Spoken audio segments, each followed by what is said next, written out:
तो senior nephrologist doctor Sanjay Gupta ने बताया है कि छिंदवाड़ा में बुखार आने के बाद बच्चों की पेशाब बननी बंद हुई और ये स्थिति एथिलीन ग्लाइकॉल और डाइथिलीन ग्लाइकॉल की वजह से हुई है। दोनों कंपाउंड खांसी के सिरप में मिलावट के कारण बच्चों के शरीर में पहुंचे और इससे उनकी किडनी खराब हुई और उनकी जान चली गई। अब सामान्य रूप से खांसी के दवाओं में प्रोपेलिन, ग्लाइकॉल और सॉर्बिटॉल जैसे कंपाउंड मिठास और स्वाद के लिए डाले जाते हैं।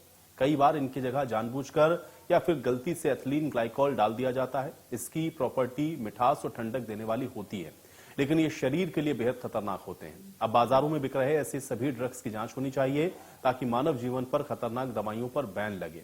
दरअसल छिंदवाड़ा में जो सिरप बैन लगाया गया है वो ब्रांड्स पर लगाया गया है, जबकि वो ड्रग कई और कंपनियों के सिरप भी बेच रहे हैं। मध्य प्रदेश के छिंदवाड़ा में 9 बच्चों की मौत हुई है। इसके अलावा राजस्थान में भी 2 बच्चों की मौत की खबर सामने आई। बताया जा रहा है कि जो कफ सिरप डॉक्टर के द्वारा उन्हें बताई गई थी, उस कफ सिरप का उपयोग किया, जिसके चलते बच्चों की किडनी फेल हुई और किडनी फेल के कारण उनकी मौत हुई है। मेरे साथ kidney expert doctor Sanjay Gupta ji हैं, उनसे बातचीत करेंगे, समझेंगे कि आखिरकार किन कारणों से कफ सिरप के साइड इफेक्ट होते हैं और क्या क्या फायदे और नुकसान होते हैं। सर, हाल ही में खबर आई छिंदवाड़ा की, आपने देखी, राजस्थान से भी खबर आई कि बच्चों की मौत हो रही। उसका बताया जा रहा है कि जो डॉक्टर के द्वारा कफ सिरप रिकमेंड की गई थी, उसका उपयोग किया गया, उससे उन बच्चों की मौत हुई। देखिए, मैं डॉक्टर के द्वारा कफ सिरप रिकमेंड करी गई वो तो बात ठीक है, चूंकि कफ सिरप जो है वो ड्रग कंट्रोलर ऑफ इंडिया के रिकमेंडेशन के बाद ही या सीडीएसको की जांच के बाद ही, उनको लाइसेंसीकरण के बाद ही मार्केट में आती है, तो वो निश्चित तौर पे मेडिकल स्टोर्स पे अवेलेबल रही होगी। अभी तो हमारे हिंदुस्तान में क्या होता है, जो प्राथमिक ट्रीटमेंट होता है वही मेडिकल स्टोर से शुरू होता है। यानी आदमी डॉक्टर के पास जाने की बजाय छोटे मोटे इलाजों के लिए, कफ वगैरह के इलाजों के लिए तो डॉक्टर्स के पास ही जाता है। जहां तक छिंदवाड़ा की आप बात कह रहे हैं, वो शायद गांव में भी कुछ समय तक इलाज हुआ और वो सरकारी अस्पताल बड़े लेट पहुंचे वो पेशेंट्स। तो जो उन्होंने कफ सिरप का सेवन किया, वो मेरे ख्याल से वो प्रॉपर क्वालिफाइड लोगों के द्वारा नहीं किया गया था।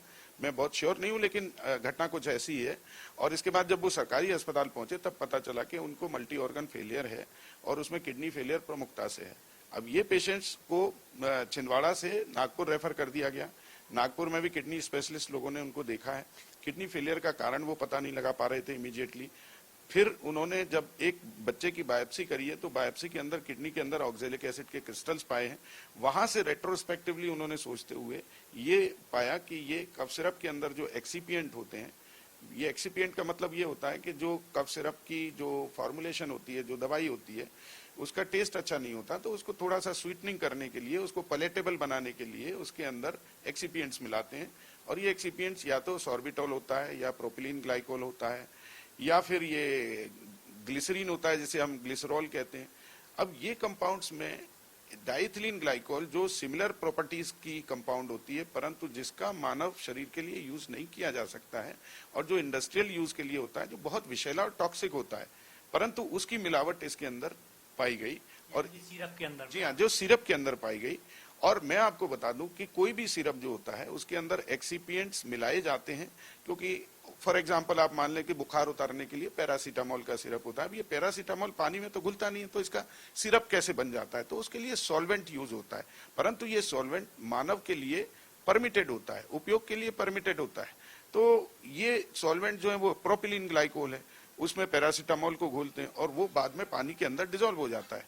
तो इस तरीके से ये फॉर्मुलेशन किया जाता है। ये फार्मेकोलॉजी वाले लोग जो हैं वो बहुत अच्छे से जानते हैं और सभी जगह पालन होता है और इसकी परमिटेड लिमिट्स हैं और इसके बड़े स्ट्रिंजेंट क्राइटेरियाज हैं। सर, जो मतलब पदार्थ, यानी कि शुद्ध भाषा में हिंदी में कहें केमिकल, जो इंडस्ट्रीज एरिया में यूज करना चाहिए इंडस्ट्रीज के तौर पर, उनको मानव जीवन के लिए उपयोग किया गया, पहली बात। दूसरा सर, छिंदवाड़ा प्रशासन ने एक्शन लिया 2 ब्रांडेड कंपनियों की जिनकी कफ सिरप बच्चों ने इस्तेमाल की थी, उन पर बैन लगा दिया गया। लेकिन सिमिलर ड्रग्स में अनेक कंपनियां मध्य प्रदेश में ड्रग्स अप्लाई कर रही हैं, जिनकी तमाम प्रकार की सिरप मार्केट में उपलब्ध है। जी, मेरे ख्याल से इसमें बड़ी विस्तृत जांच होना चाहिए और हमारी जांच एजेंसियां जो इस काम के लिए बनी हुई हैं, उनको जांच करके ये देखना चाहिए कि बाकी अन्य ब्रांड्स में भी इसी प्रकार का एक्सीपिएंट के अंदर कोई ना कोई कंटामिनेशन तो नहीं है। क्या ये कंटामिनेशन था या ये डेलिबरेट अटेम्प्ट था कि सस्ते के चक्कर में डाइथिलीन ग्लाइकोल का यूज किया गया बजाय ग्लिसरॉल यूज करने के? तो ये कहना, ये तो सब जांच का विषय है और इसके लिए जो रेगुलेटरी एजेंसीज हैं वो अपना करेंगी काम। छिंदवाड़ा कलेक्टर साहब का मैं जो स्टेटमेंट पढ़ रहा था, उन्होंने बड़े अच्छे निर्देश दिए हैं कि बिना डॉक्टर की सलाह के कोई भी चीज यूज ना करें, परंतु जहां तक ये बात आती है कि हमें शुद्धता जांचनी है दवाइयों की, तो उसकी एजेंसीज अलग हैं, उनका काम अलग है। डॉक्टर तो प्रिस्क्रिप्शन देते ही हैं और अमूमन लोग उसी हिसाब से अपना इलाज ट्रीटमेंट कराते हैं, विश्वास के साथ, भरोसे के साथ, क्योंकि डॉक्टर को भगवान का दर्जा भी दिया गया था। लेकिन सर, मार्केट में डॉक्टर ने, अगर डॉक्टर देते हैं ड्रग्स का कि आपको इस ड्रग का उपयोग करना है, सिरप का ब्रांडेड, बहुत अमूमन कम डॉक्टर ही ब्रांडेड का नाम लिखते हैं, लेकिन मार्केट में तमाम प्रकार की सिरप रही हैं, अलग अलग कंपनियों की सिरप है। तो ऐसे में चयन कैसे करें कि कौन सी सिरप बेहतर है, कौन सी बेहतर नहीं है, कौन सी मानव के लिए सही है, कौन सी बच्चों के लिए सही है? ये आपका सवाल बिल्कुल सही है, बहुत बढ़िया सवाल है। ये तो प्रश्न डॉक्टरों के लिए भी एक तरीके से हमें कंफ्यूज कर देने वाला है कि कौन से करें, परंतु हम अपने, चूंकि I being a private practitioner, मुझे खुली छूट है कि मैं पेशेंट को जो बेस्ट से बेस्ट है, जो मेरी निगाह में बढ़िया है, उसको मैं लिखूं। तो मैं तो वही लिखता हूं जो कि स्टैंडर्ड कंपनीज हैं, जो कि अच्छी बड़ी बड़ी नामचीन कंपनियां हैं, उनके क्वालिटी कंट्रोल्स बहुत अच्छे होते हैं। परंतु जो छोटी छोटी जगहों पे कंपनियां स्थापित हैं, जिनके की कोई अपने को शुद्धता मालूम नहीं है, जिनकी क्वालिटी कंट्रोल के ऊपर भरोसा नहीं है, तो ऐसी कंपनियों को हम भी रिकमेंड नहीं करते। इसलिए अच्छी बात यह है कि मरीज या तो सरकारी अस्पताल में जाएं, और सरकारी अस्पताल का डॉक्टर जिस प्रकार का प्रिस्क्रिप्शन लिख रहा है, क्योंकि मुझे आज भी विश्वास है कि सरकार ने भी जो दवाएं मंगाई होंगी वो मानकों पे खरी होंगी, और यदि नहीं है तो सरकार अपनी स्वयं की दवाओं की जांच करवाए सबसे पहले। और जो बड़ी बड़ी कंपनियां हैं, मैं नाम नहीं लेना चाहूंगा, जो सब जानते हैं उस चीज को, तो उनके जो प्रोडक्ट्स होते हैं वो निश्चित तौर पे बेहतर होते हैं, थोड़ा कीमत उनकी ज्यादा होती है। हम आपको बता दें कि पैरासीटामोल की गोली 5 रुपए 50 पैसे से लगा के और 15 रुपए तक की आती है। अब आप बताइए कि जब प्राइस में इतना वेरिएशन है, तो जरूर क्वालिटी कंट्रोल में भी वेरिएशन होगा। छिंदवाड़ा में जो सिरप पहुंची थी, उसका निर्माण तमिलनाडु और हिमाचल की कंपनी के द्वारा किया गया। राजस्थान में जो सिरप पहुंची थी, उसका मध्य प्रदेश यानी कि इंदौर की कंपनी से मैन्युफैक्चरिंग हुई है। सर, इसके अलावा तमाम मेडिकल स्टोर हैं, तमाम बड़े ब्रांड्स हैं, वही दवाई जैसे आपने बताया कि 25 पैसे 50 पैसे में मिलती है और 15-20 रुपए की। तो ऐसे में एक आम आदमी कैसे चयन करे कि कौन सी कंपनी बेहतर हो सकती है, कौन सी दवाई उसके लिए बेहतर हो सकती है, जिसका उसके बेनिफिट्स हो, नुकसान ना हो? चयन का अधिकार आज भी आम आदमी के पास नहीं है, चयन की सूझबूझ आम आदमी के पास नहीं है, मैं तो ये कहूंगा, क्योंकि किसी भी दवा का कोई विज्ञापन तो होता नहीं है कि मेरा माल सबसे बेहतर, तो ऐसा तो होता नहीं है। तो हमें किस पे विश्वास करना पड़ेगा? हमें भारत की ड्रग कंट्रोलर एजेंसीज पे विश्वास करना पड़ेगा कि उन्होंने जिस भी दवा को मान्यता दी है, जो दवा आज एक मेडिकल स्टोर पे रखी हुई है, वो ड्रग कंट्रोलर के द्वारा मान्यता प्राप्त दवा है। ये दवाई भी तो मान्यता प्राप्त थी सर। अब ये जांच एजेंसी इसकी जांच का विषय है कि वो मान्यता प्राप्त होने के बावजूद भी उसमें जहरीला पदार्थ कैसे निकला, तो ये तो उनके ऊपर है ना। बेसिकली डॉक्टर्स जो भी प्रेस्क्राइब करते हैं, तो मेरा मानना यह है कि जो डॉक्टर्स प्रेस्क्राइब कर रहे हैं, और खास तौर से क्वालिफाइड डॉक्टर्स प्रेस्क्राइब कर रहे हैं, कृपया उन प्रोडक्ट्स पर जाएं और दूसरे प्रोडक्ट्स पर ना जाएं, क्योंकि ये प्रोडक्ट्स हमारे द्वारा आजमाए हुए होते हैं।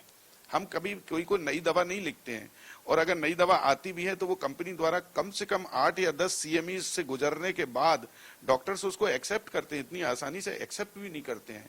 तो खाली आप उसको थियोरेटिकली अगर हमको बता भी देंगे कि नई दवा है, we are not going to use that, जब तक कि हम अपने एक्सपीरियंस की कसौटी पे उस दवा को नहीं नाप लेते, तब तक हम उसके प्रिस्क्रिप्शंस करते ही नहीं। यानी कि या तो क्वालिफाइड डॉक्टर के पास जाएं या सरकारी अस्पताल पे भरोसा करें। बिल्कुल ठीक बात है, बिल्कुल ठीक बात है।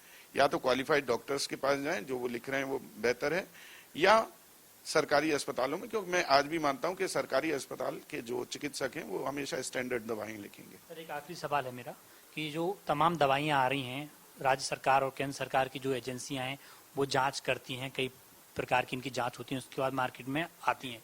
लेकिन आज भी कई इलाकों में इस तरह की खबरें आई, छिंदवाड़ा की भी बात करूँ, राजस्थान की बात करूँ, क्वालिफाइड दवाइयां भी जो बेहतर खरा नहीं उतर रही, इनको लेकर क्या करना चाहिए?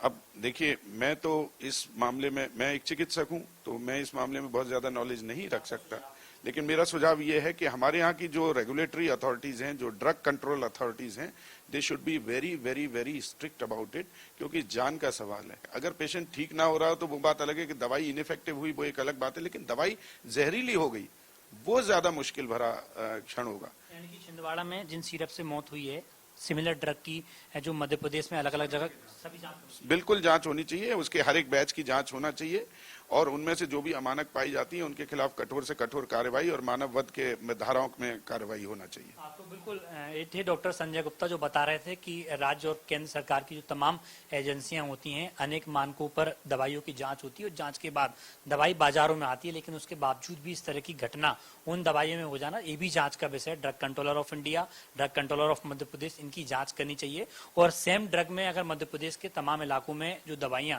मेडिकल स्टोर पर और बिक रही हैं उनकी भी विस्तार से जांच होनी चाहिए ताकि मानव को या बच्चों को किसी भी तरह की उनकी जान को हानि न हो। वीडियो जर्नलिस्ट अजय कटियार के साथ चेतन सेठ, इंडिया न्यूज, भोपाल। और चलिए इसी के साथ इस बुलेटिन में मेरे साथ फिलहाल इतना है।